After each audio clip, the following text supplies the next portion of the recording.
in my life failed, I succeeded. I failed, I succeeded. I had joy, I had pain. I had joy, I had pain. All through 35 or 40 years of entrepreneurial, executive, and producing activities in the entertainment fields and the business fields.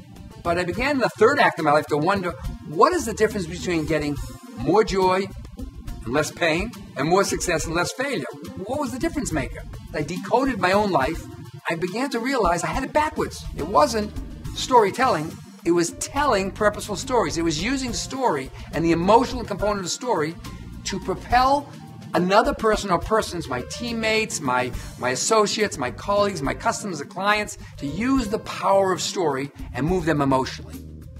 The way we make sense of our life is narrative. You know, story isn't the icing on the cake, it's the cake. I mean, without it, you wouldn't be able to do. What would you go to a room?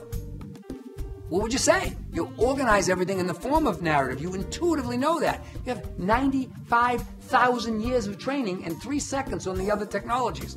State-of-the-art technology, not state-of-the-art technology, is the game changer. There are many steps to tell a great story, but the key is telling the story.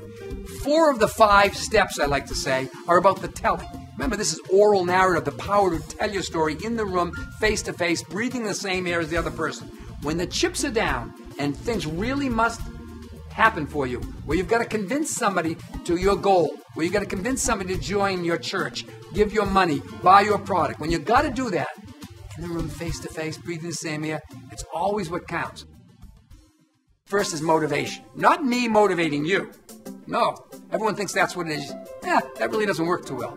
How are you motivated? How are you congruent? Before you walk into the room, before you tell your story in any form, on the phone, anyway, just like every great athlete, get in state. That state, that intention is seen before you speak the first word. Then remember, you want to be authentic, not just intentional. Authentic means that your feet, tongue, heart, and wallet are going in the same direction, that your offering is generous, that what you want them to do is not about beating them, winning against them. There's a me turning to we. So that's really crucial. That's what motivation is really about. The second one, audience. Everybody you talk to, what you call your customer, your client, your patron, when you think of that, they project their groin and their wallet. That's what you're aiming for.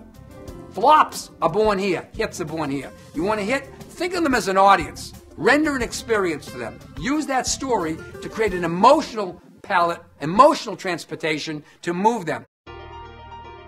The third element is the goal. All telling of stories is purposeful. All. You have a purpose for it.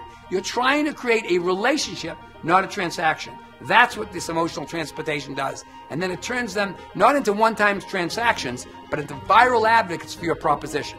They own the story. Fourth element is interactive. All good telling of stories is interactive. Everything. Interactive in the sense it's not a monologue. It's a dialogue. It's a conversation. You want to pitch and catch. You want them to be a participant, not just a passenger. You want them to own the story. You don't want to own the story. Then they pay it forward. And that gap of letting them come forward by being an owner of it is the secret, rather than trying to control them. The final element, very important element, is the content. It's everywhere story. It's lurking. In order to make sense of our lives, we use narrative in every event in our whole life. Why do we not realize that? Content is everywhere. Best is your own experience. It comes authentic. It feels good. You hold it and you're giving them an experience. A story is something that moved you.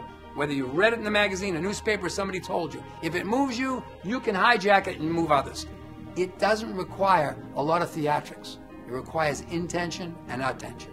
And that's what I hope Tell to Win provides.